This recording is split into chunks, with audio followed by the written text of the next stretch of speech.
beautiful pub, Graham Leggett's. I love it. What a place.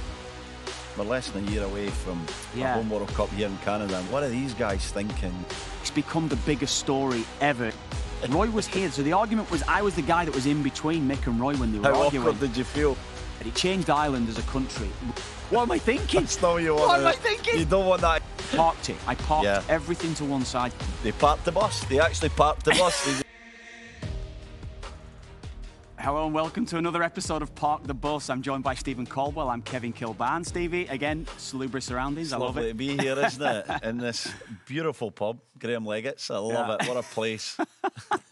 I just wish, and I'm going to say this every week to you now, I just wish and hope someone's going to deliver one episode. 1 week, I just get a pint just delivered. Cold Guinnesses just coming, sitting here right in front of us. But anyway, we can't talk about that. We got to talk football. We got to talk soccer, Stevie. There's a lot we've got to get into this time of the year. Transfers are going ahead, and players proposed transfers are going ahead as well, or they're taking place. And these international games come up, and particularly for Canada now, Stevie, it's a huge window ahead. It's a huge Gold Cup, a huge tournament ahead as well, and it's a huge year ahead. And because there's not many windows for Canada, and obviously the big tournament that they've got coming up in the Gold Cup, there's not many windows now for Canadian players to impress. Before next year's World Cup, it's 4 windows, 5 windows, and that's it. Very few games, very few training sessions. So every training session's important. Every time you get a tactical session, every time you're working on something significant, is vital that the full concentration's there, that the full quota of players turn up, and that everybody is just dialed in to being the best that they can be in that first game. And with that comes pressure, because it builds, Kev, doesn't it? As you get closer and closer to next June, it's just going to keep building. Do you know, it sounds like I'm blowing my own trumpet now talking about going to the World Cup, Stevie, as well, but we have to talk about it, don't we, I suppose, as well. But, what I found, personally, what I always found, that once we'd qualified for the World Cup, it was almost, and I'm sure every player will say that, every player that's on the mind, but it was the only thing I dreamt of from when I was a kid. And we were on the same, but, I always remember 86, and I remember... the first one you can remember? First World 86. Cup was 86. Maradona's World Cup. Everyone that would be in the know would remember Diego Maradona. Obviously, that was Canada's first World Cup as well. But Maradona's World Cup in 86, and what he did was phenomenal. And do you know what I did? And my dad came back from the pub one night with a VHS, the old VHS video recorders. I don't know how he got it. I don't know how it was given to him, but he came back. And I used to record all the games. So you could go back and watch them. I was recording South Korea games. I was recording Mexico games. Do you remember, it was the guy that scored the overhead kick in that World Cup. Was it Negretti or something? What was he? I can't remember his name. I'm too young to really remember that World Cup, but, Kevin. I remember Josimar scoring for Brazil. I remember Careca at that World Cup. And, these real names, but of course Maradona. My memory of that World Cup, Kev, I was in Corfu, the Greek island of Corfu, with my parents. What was I, 5? My brother was 3.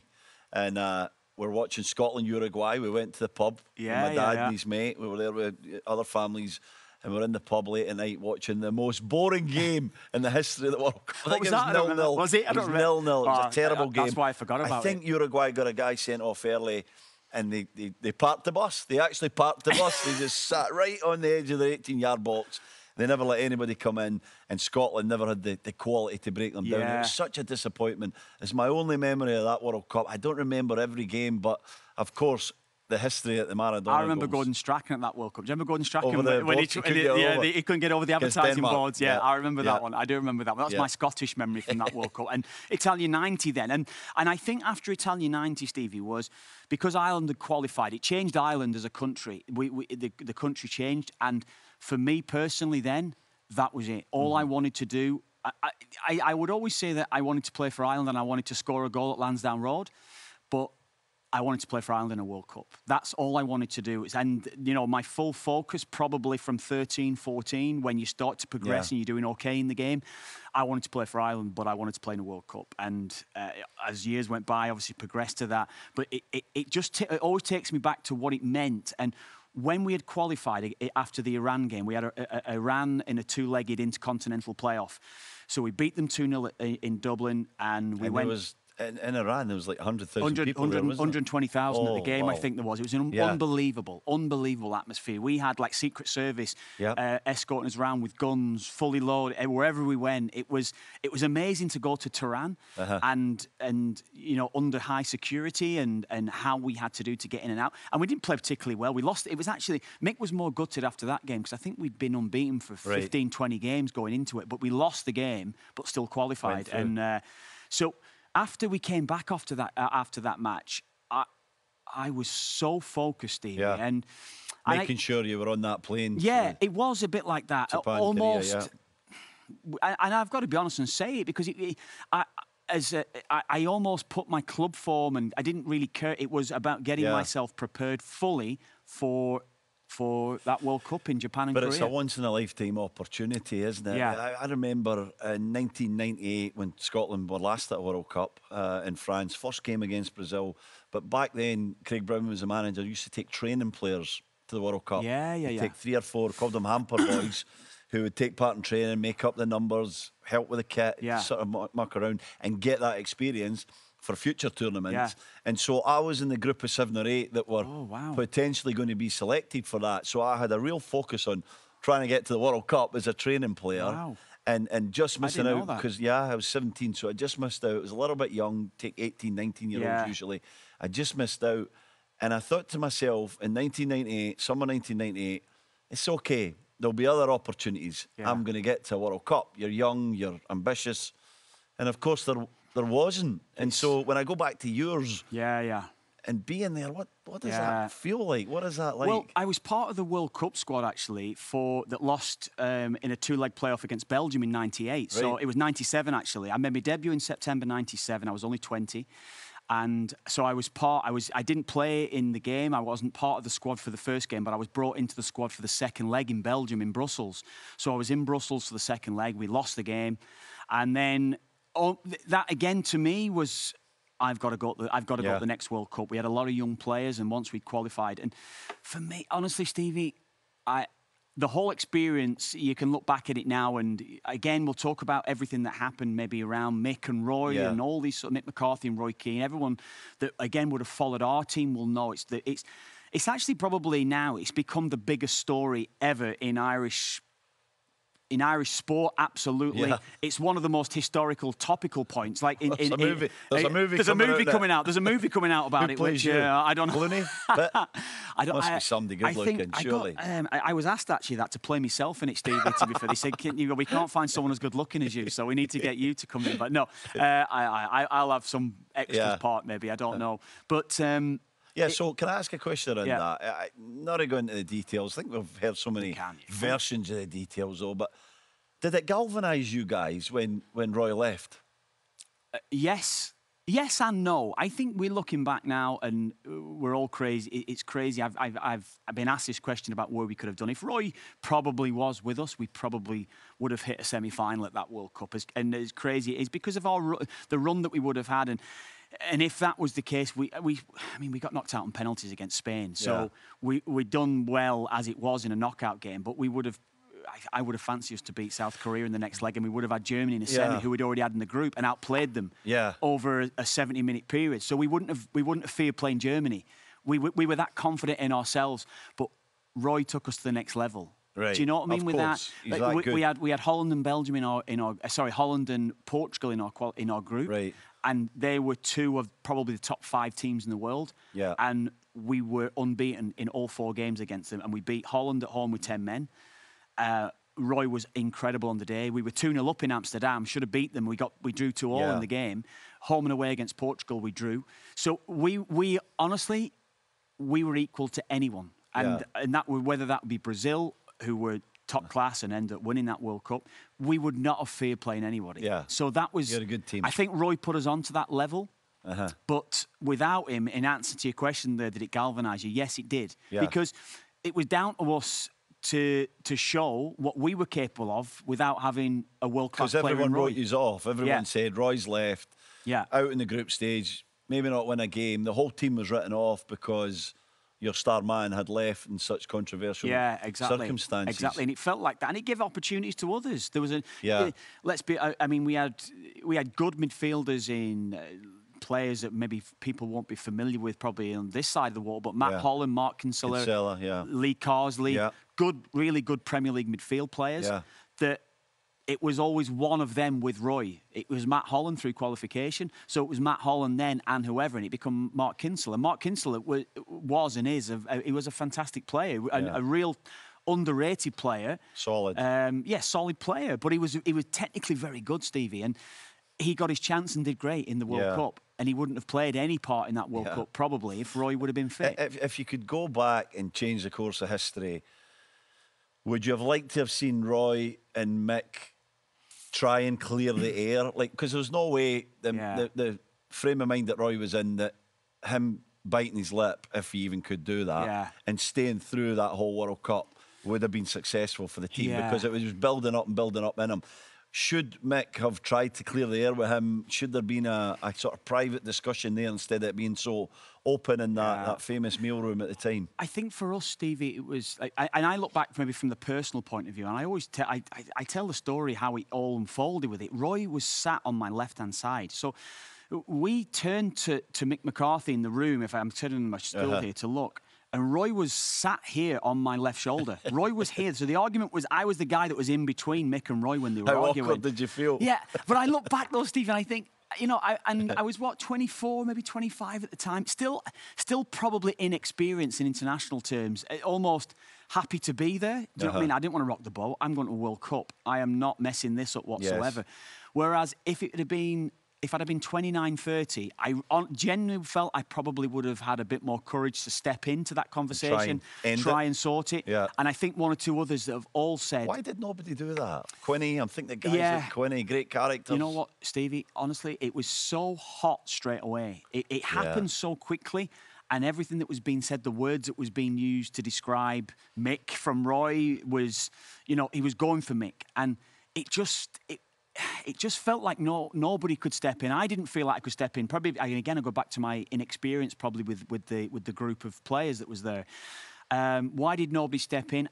Again, if I was older, I would like to think I would have done it. And I probably had done it later on in my career as well. Maybe that was something that I learnt from, to think if a manager and a player are going at it, I'll be able to step in and maybe able to calm that situation down. And I'm gutted I didn't. And you're asking a question that would I've liked to have seen Roy there? Yes, I would have loved to have seen Roy there.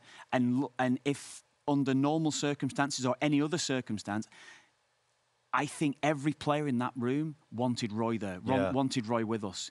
We knew he made us all better. He made us better. He put us on a different level no matter who we were playing against. And we'd seen that whether we played Van Bommel for Holland. He went through Van Bommel, whether it was Figo, Rui Costa for Portugal during that sort of group campaign. We were going to be coming up against Germany, and that would have been, I think it was Didi Hamann or whoever. Roy was better players than them all, if you know what I mean? So straight away, we had an edge because the game is always won and lost in midfield, and we had the best. Thought you had the best midfield in the world. The best, probably the best at the World Cup, or I wouldn't have taken any other midfield player at that World Cup other than Roy. And I know that we had so many more talented players, but I would have had Roy over any of them because I knew what Roy had the edge over everyone that he was up against, and that was Patrick Vieira, that was everybody, and Zinedine Zidane. What a shame! What a shame that you're a teammate talking about Roy Keane. What a shame that he never got to experience that World Cup. I know he says, I believe he says these days that he doesn't regret it. It had to happen, but he must regret that at home at night. Again, you've maybe got to take him at his own words. They're saying he hasn't regretted it or doesn't regret it. He'd already been at a World Cup, don't forget. He was there in '94 in the US. As a young guy. As a young lad. But you're right. I mean, just to say there's a young player, but he wasn't the Roy Keane he was in '02. The best midfielder in the world. That's the difference. And I think he probably knew that there was something special to come. I go back to the Holland game. We drew 2-2 with Holland in Amsterdam, and Holland at that time had, as I said, Van Bommel from Barcelona, Reisinger, they had Van der Sar, they had Kluivert, they had, they were great games, weren't they? Outstanding, great games. Yeah. And we'd outplayed them, and we came in, we were kind of happy but unhappy because we'd thrown a 2-goal lead away. So there was a little bit of a feeling of, got a good result here. This is a good result, let's move on. And Roy was adamant. He was like, lads, we have blown this. We've blown it. this was our chance here against these. We're better than them, and we've got to believe now we're better than them for the rest of this campaign. We're better than everyone we play against. That was his message for us. And it was a subtle message. Roy wasn't a shouter. He didn't scream and shout. And he was very placid in how he used to go about things, but his message was always clear. And I think from that moment, we knew, from that Holland game, we knew what we were going to get from him, but what we were going to get from ourselves. And we knew we were capable of doing something special. Yeah, let's talk about a bit more of the positives of World Cup. I want to know, when you're at a World Cup, when you're home, you see the level of scrutiny that the team's gone up against, and everybody's talking about selection, training, everything that happens, every single slight little thing. When you're there, do you feel that? Are you communicating with back home all the time, or are you trying to create this cocoon that you just stay in and you're tight as a group? Yeah, and do you know what, Stevie? It was before the introduction of social media. That World Cup was the last World Cup probably before social media had started. I mean, maybe 06 was as well, but that World Cup was certainly before camera phones and things like this. It was just starting over there in Japan when we were seeing camera phones floating around. So it was almost the innocent World Cup, the last of the innocent World Cup. We can get away with a lot more. We had a couple of nights out. Nice. Where Mick didn't realise we'd gone out as well at that World Cup. Sneaking out at a World Cup. Sneaking out at a World Cup. Yeah, we did one or two. Once or twice we did that. Team building. Yeah, team That's bonding. What we called it back then, wasn't it? And with our squad, it was always, if one went, everyone had to go. So you couldn't wait, but you couldn't stay behind. So we had a bit of that. But I think for that World Cup as well, because Roy had walked out on the eve of the World Cup, we were obviously famously in Saipan, the Pacific Ocean island, that I'd never even heard of Saipan before I went to Saipan, and that now everyone... It's the most famous Pacific island. Yeah, Pacific island now. But once we flew back into Japan, from Saipan, we landed back in Tokyo. The level of scrutiny was through the roof, Stevie. We were probably the most scrutinised team at that World Cup because of what happened, that our captain, Man United's captain, has gone. He's left the World Cup. He's walked out on us. So the scrutiny on us, we had hundreds of cameras when we landed in Tokyo. Yeah. Photographers everywhere. We had every probably news broadcaster from across the world that was desperate to get a quote, getting microphones stuck in your face. And we'd never really had that sort of scrutiny on us before as well. How did that affect you as a young player? Again, selfish, Stevie. I was so driven that I was not going to let anything get in the way of me playing at this World Cup. Okay. There was nothing that was going to get in the way for me. So I had to put everything... Park the bus, Stevie. Is that there you go? I parked it. I parked everything to one side, Stevie. Right. I parked everything to say, look, whatever's happened has happened, and we're not going to have our best player, but I am going to put all the circus that was around us, and it was a circus that was around us. Every day in training, we had, probably most teams would have had a certain amount of journalists and photographers, cameras at their training sessions. We probably had double, even Brazil, who were the biggest team at that World Cup because of what had happened. So everyone wanted to see us. I felt everyone wanted to see us fail. They wanted to see us fail badly. And we played so poorly in the first game against Cameroon that first 45 minutes, everyone thought, that's it, they're done. Right. And we managed to turn it round, and luckily we did quite well in the second half against Cameroon. We got the draw against Germany, and then we beat Saudi Arabia in our third game. How did Mick cope with that, Mick McCarthy? How was he through that whole... Because if the scrutiny was on you guys, and it was certainly on him, he was the vilified in many ways, wasn't he, for being the manager that caused this confrontation or was part of this confrontation with the best player that probably Ireland's ever produced, leaving the World Cup, choosing to leave a World Cup. Was he under stress? I guess he was under stress, but could you see it in him in daily training and heading towards the first games in the group stage? Yeah, again, honestly, I'm talking from a purely selfish point of view.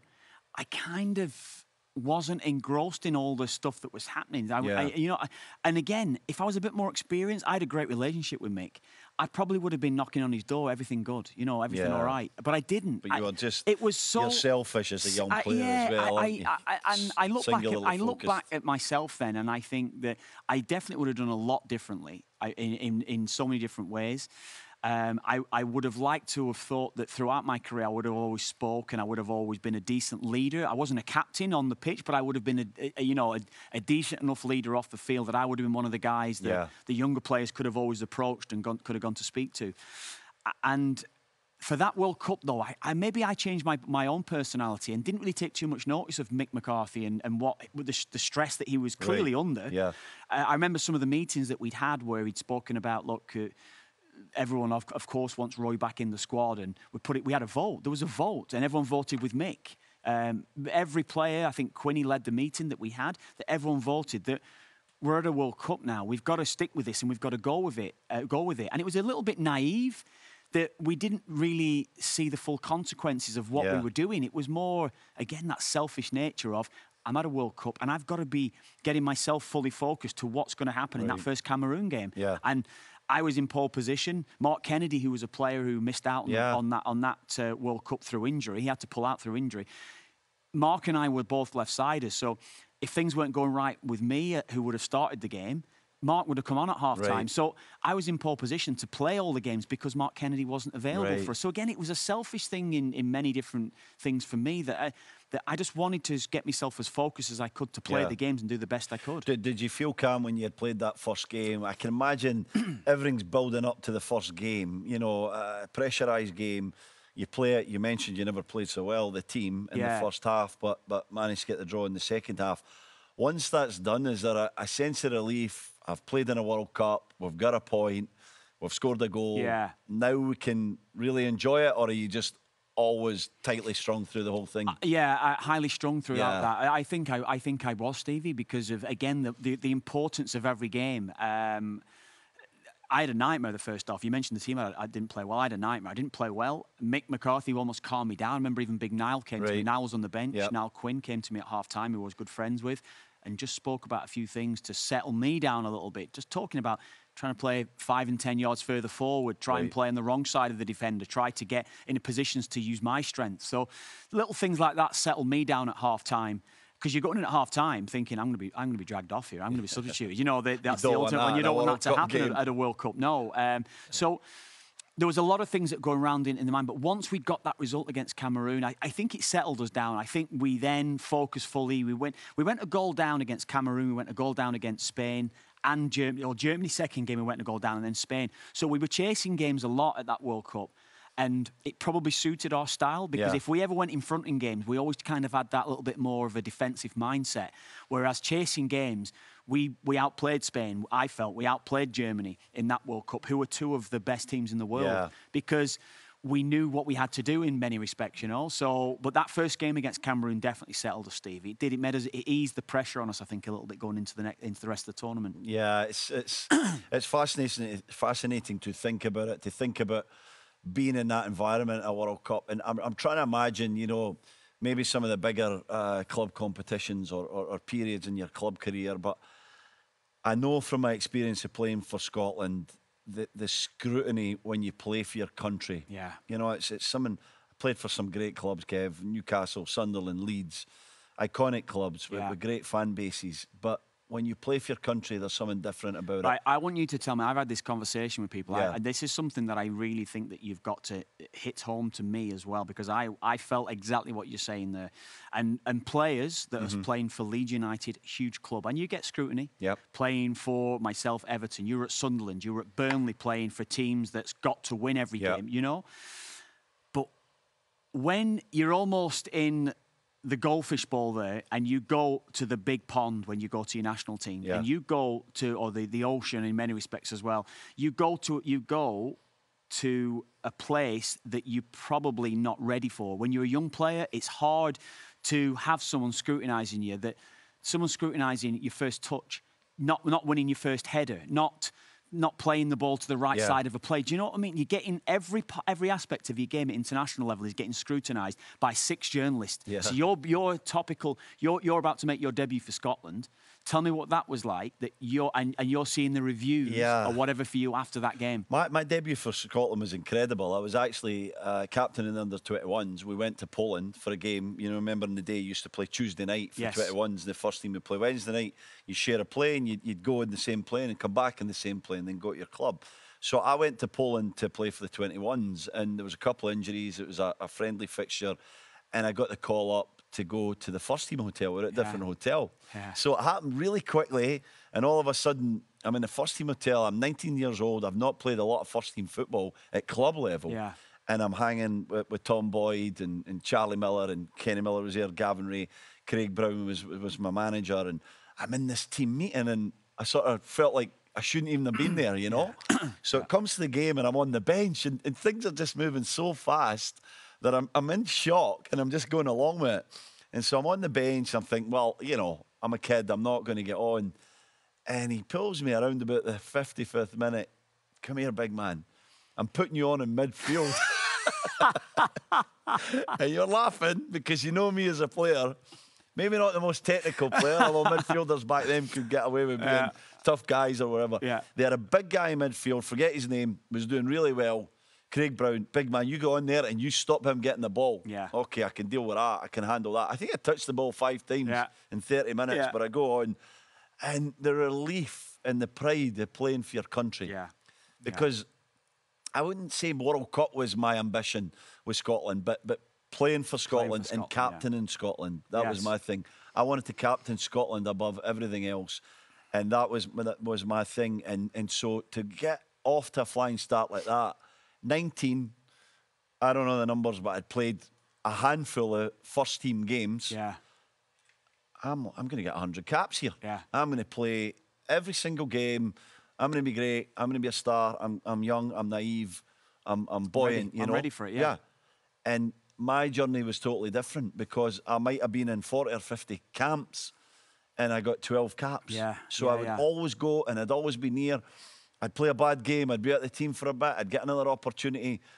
My big World Cup moment actually came in 2009 when I was playing the best football of my career. Burnley got promoted to Premier League. I was the captain.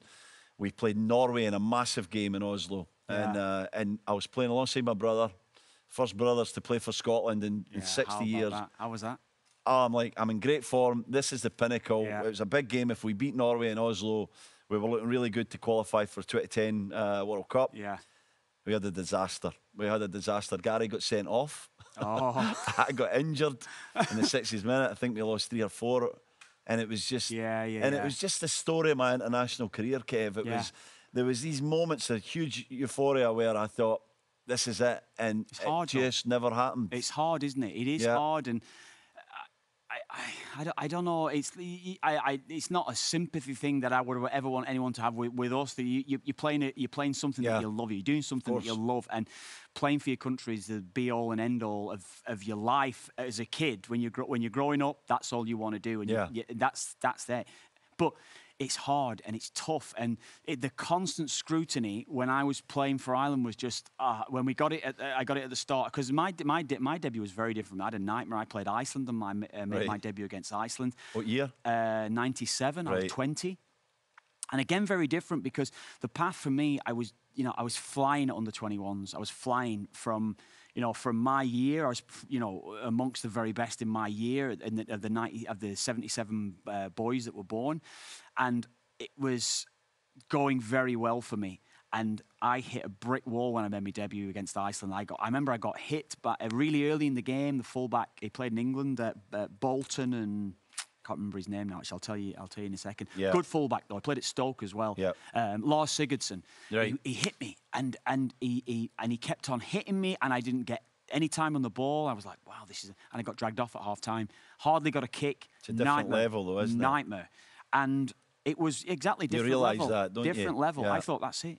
My one chance has come and gone, and you feel like that. And then everything changes. You've got to work your way back into it. But the scrutiny I found, even after that game, that my international career had crashed and burned after the first game, I found it so hard to handle. It took me 6 months to get over it. My club phoned back at West Bromwich Albion. Yeah, affected you. Yeah, I just moved to West Brom, and it really affected me that first season. I was still young, but I don't know. I think I probably had to modify my game certain ways as well as my career went to make sure that I was going to play every game because it's hard. It's hard to be that player that's going to be there and thereabouts every single game, isn't it? Yeah, I think, that scrutiny, the family aspect of it, the fact that my brother and I were playing at the same time. And we had a bad game. How was that for your mum and dad?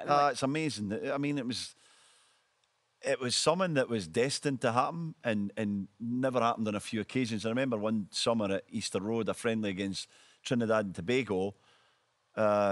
Gary's starting, and I'm thinking I'm coming on to this game, and he subs Gary off for me to go on. Who was the coach? Bertie Vogts. Oh, brilliant. And we're like, what is he doing? You know, Brilliant. It's a friendly.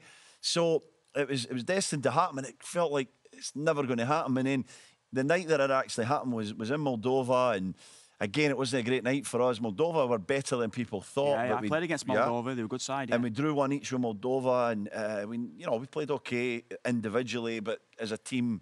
And certainly enough, scrutiny, press in Scotland expected us to beat Moldova. And I was sitting on the bus full of pride and sort of had this glow about me. And I remember our liaison officer coming up the back of the bus and saying, guys, just to let you know, when you get to the airport, that it's going to be a bit tough, And I was like, okay, a little weird that he's telling us that. We get off the plane. Mostly, it was on Bertie, the criticism, the abuse, let's call it. But more than criticism. Yeah. And we get off the bus and go into this airport in Moldova, and it's lined with Scotland fans who had been drinking for 3 days, who were just abusing us, particularly Bertie, as we walk up, telling us how rubbish we were in the performance. And again, it just took the shine off the fact that we had did this great achievement. And so I always felt like, again, I enjoyed it, and I look back and I'm very proud of what we had done, but we never got to really fully enjoy it. It would have been great, Again, I think you probably would have been feeling in your own head that you've got the chance for you and your brother to establish yourself at international level and go and have 25, 30 caps together, playing together. And we probably weren't a good pairing either, just to be clear, because we were similar centre backs, in terms of we were lacking a bit of pace, and so. In hindsight, having the reflection, maturity, and going like, was it the best combination? But still an amazing experience to have that with my brother. Nothing will be better than that. I actually came back and played a few games at the end of my career for Scotland when I'd been out in the wilderness for 2 or 3 years. Yeah. Craig Levine was in. He called me up to a camp. I didn't want to go. Roberto Martinez, my manager at Wigan, was fantastic. He said, you got to talk to Craig. So he said, I think you should go talk to Craig. So I phoned Craig Levine up. I said, I don't know, I'm 30 plus. I don't know if I want to come. Yeah. He said, I promise you, when I call you in, you'll play. And so I said, I'm in, I'm coming. I went up to Pataudry, played in the game. Next camp, I wasn't in. Yeah. I wasn't going to play. Couple of injuries the next camp. And in my last appearance, it was actually in Dublin against Northern Ireland in a little tournament we had back then. Oh, yeah. Remember that tournament? Nations Cup. And I played my last game and I wore the armband a little bit at the end. So I felt like I got a nice ending to, my 12 caps. Very proud of 12 caps. And I'm certainly not disappointed with getting 12 caps, but there was probably 30 more there for me in another life that I could have got, It's hard. I saw so many players that was around our squad that was involved in so many camps and didn't go and get that chance to go and get the other 10 or 15 caps they probably deserved. And luck sometimes. Yeah, it is luck. It's a bit of luck. And you see that an injury on the field or, a bad performance by a certain player on the bench, manager looks round, you're on. And then you have a good game and you're in. You're in then, aren't you? It's just... I was lucky in that respect, but it is hard. It's hard for so many players to get in there and then, establish yourself. It is hard. Well, Kev, we're less than a year away from a home World Cup here in Canada, and we're doing loads of stuff around this team. What are these guys thinking? You're in the best position to tell me this. These guys must be thinking every day, I have to be in that squad. I want to be in that starting 11. Is it a process that you can sort of put to the back of your mind, or do you need it to be in the forefront? How does that affect your club form and the decisions that you might make? Because you don't want to miss a once-in-a-lifetime opportunity. It's a great one. I said it before about it was almost, to me, it was a little bit of a detriment to my club football. I tell you, we had a great player that played with us, Swedish midfielder who was at Arsenal, signed for us at Sunderland, called Stefan Schwarz. Yeah. And Stefan had played in the World Cup. And Stefan said to me, he was injured at the time, actually, and he said to me, now's the time. We'd qualified, I think it was October, November, so we had 8 months. He said, now's your time to get fit for the World Cup. I was thinking, I'm fit. He went, no, you've got to get fit for the World Cup, And I had that in my head. Stefan gave me that bit of advice, and I thought, he's right. I have to get myself in the best shape possible 8 months out. And I'll be relentless on how I'm going to go about things, day to day, every day. And I it was the first time I'd been introduced to sort of treadmill running, or, the uphill treadmill running, getting the incline up, pumping it up to 23, 24 on the treadmill. You were doing this? Doing the sets from this all the way up to Christmas. Doing this in afternoons? Afternoons. We'd finished training. I was doing that probably 3 and 4 times a week. Right. Gym sessions with the fitness coaches, S&C coaches and things like this. I was full on from there. So you're in the best shape of your career. Best shape of my career, no doubt. And it was one of the reasons why Mick had actually, going back to the Saipan thing, Mick brought us to Saipan because it was so humid and hot. It was around 100 degrees every day. We were going to Saipan to acclimatise better. So when we got back to Japan, we were in better shape and more prepared for the heat that Japan was giving us. And I actually felt it worked for that reason, regardless of the mess that Saipan turned out to be. When we got back to Japan with the training that we'd done in Saipan, I felt great. And it was hot and humid in Japan, but it never felt that way to us because we'd had that week or so acclimatization. And also, I had that 6 or 7 months, 8 months of really full-on training. I felt, honestly, Stevie, I was a machine, and there was probably no one to touch me fitness-wise. There was no one. I felt, whether that had been the case or not, but I felt, if I get myself in the best possible shape and I am fully focused and ready to go at that World Cup, there's going to be no one to touch me. And I felt great going to it. Physically, I felt great. Mentally, maybe not, and other things. And, maybe my game wasn't what it should have been. I don't know. But physically, I felt in the best shape of my whole career, and I probably definitely was at that time. Yeah. I love watching you guys in that World Cup. Obviously, Scotland weren't there, and Ireland was always my second team. I remember being in Miami Beach, actually, on holiday, watching your game against Spain. What a place. Yeah, watching your game against Spain. I mean, what a performance. To take that team to penalty kicks in the way that, I'm thinking Damien Duff, particularly, his performance that night. Damien got in the team of the World Cup. Duffer was an incredible player, as it was. One of the best. You mentioned Roy probably was one of, if not our best ever player, but Damien's certainly top 5. Yeah. And if you're talking technically and talented-wise, probably our best talented-wise, he'd be up there with Liam Brady as for talent-wise, the players that Ireland's ever produced. And he had a great World Cup. And Robbie Keane scored the goals, and Robbie again's our greatest ever goal scorer, another great player. We had players at the right time, the right age, everything was right, if you know what I mean, at that time for us. And taking Spain, I remember that as that game went on, we tied the game up late on against Spain, and we went to injury time, and Spain actually went down to 10 men, believe it or not. It wasn't through a sending off. They'd used all the subs during extra time. So they were down to 10 men as well, so we were able to force it home even more. But physically, again, I felt like a machine. Were I was you up pushing and down. to get that goal? Or Ian Hart went off. Said it before. He took Ian Hart off, and so he put me at left back because I was a natural left winger, left sider. That I could have just patrolled the whole side, the left side for us, because we were going for the win. We actually did. We were really pushing on. So I had the freedom of that pitch. I was playing up against Carlos Puyol, who was playing right back. And I didn't really know too much of Puyol at the time before he went to establish himself as a centre-half. And Puyol asked me for my shirt after the game. No way. Believe it or not, he did. He's got Kilbane in his pool room, probably. He will have it somewhere. I doubt it's in his pool room. It's probably under his bed somewhere. I don't know. But I had Puyol's shirt somewhere. I've lost it when I moved over to Canada, believe it or not. But anyway, but that did happen. Puyol asked me for his shirt after the game. But it was just one of those things where I felt this was our time. Yeah. And, when the penalties came and gone, I know we have a laugh about it. And I go back to the point as well, just how big the World Cup is. And I specifically remember this, that someone had said it to me, that we drew 2-2 with Germany, or 1-1, against Germany. Robbie Keane famously scored the late goal for us in that World Cup. Yeah. And it was quoted, or in one of the Irish newspapers, as saying there was 1 billion people watching that game. Wow. 1 billion people watching that game, a worldwide audience. Oh. And I said this when we were on air once. You might not remember when we said it when we were talking about penalties. As I was going up to take a penalty in that shootout, it flashed in my head. There was 1 billion watching against Germany. How many's watching against Spain in a knockout game, Stevie? What am I thinking? That's not what you want. What am I thinking? You don't want that to come into your head at that moment. It came to me head. Honestly, it came into me head. And anyway, it was... But that just showed to me, again, after the World Cup, the enormity of a World Cup. Yeah. There was, 1 billion... There's probably going to be 3 or 4 billion watching the next World Cup final or whatever, Crazy. maybe more. The scale of the World Cup is above and beyond anything. Yeah. And we've talked about our memories of watching World Cups and everything and what it means to us.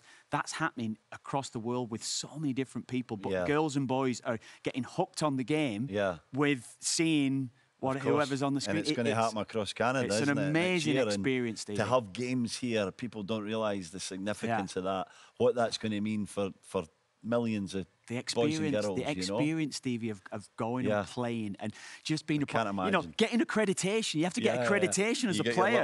You're like, I don't need I'm a player. You don't need accreditation. It just shows the enormity of it, you know, and what it means to everyone.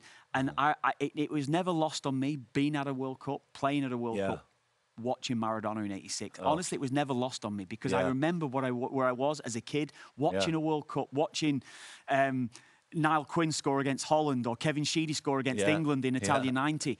These memories, Packie Bonner's save against Romania. You know, these were memories in my head when I was playing, when I was at that World Cup. It was never lost on me. Honestly, it was the greatest professional experience of my life, without doubt. So in '98, we were, you know, crowded around the television at home. We had a party. It was Scotland, Brazil. We opened the World Cup. It was unbelievable in Paris. And we were playing for the youth teams at the time for Scotland, my brother and I, and our friend Paul McHale, who's also a youth player. And so we had many Scotland shirts. So everybody at the party, there was about 15, 20 people there, had a Scotland shirt on that one of us had wore. And we got this amazing picture in the living room. And if I see it, my granddad's there, who sadly has passed away. And the people, the faces in this picture, 1998, everyone in a Scotland shirt, picture on the sofa with people in behind. And that's what it's about, isn't it? It's about community, it's about families, it's about life-changing moments that make this tournament so special. And it's enjoyed by every country, everywhere in this globe. 1 billion people, 3 billion people this time. And to last thing I'm going to say on your experience is to step up and take a penalty in that circumstance is so brave, and it just shows like what it takes. It is brave. It is brave. I don't know. I think to Claudia, you know, you and Luke will bring it up again. There'll be a penalty shootout next year. I'll slag you next time about it, but at the moment I'm giving you some credit. It is. Honestly, Stevie, I felt as though, look, I always felt I've got a decent left foot, I'll score, no problem. And I scored enough penalties that I would have taken through you're comfortable taking youth penalties, career and senior career, whatever. It would never have been a problem to me. And I don't think I missed a penalty apart from one. And you know the one I missed, so anyway, so I can't even talk about that one. But no, it's I didn't feel that way. I just felt confident I'm going to take a penalty and score, and I didn't. So there we go. Let's finish on that one. Let's finish on that. We're going to get some more tremendous stories. We're going to talk about Canada more, as well as many other nations. And thank you, mate. I really enjoyed hearing about that experience. It's you know, you and I chat nearly every single day. We chat so often, but to hear that firsthand is we never really spoke about that. Quite privileged. There we go. Thanks, Kev. We'll be back next week for another episode of Part the Bus and the wonderful Graham Leggett's. Cheers, mate. Cheers.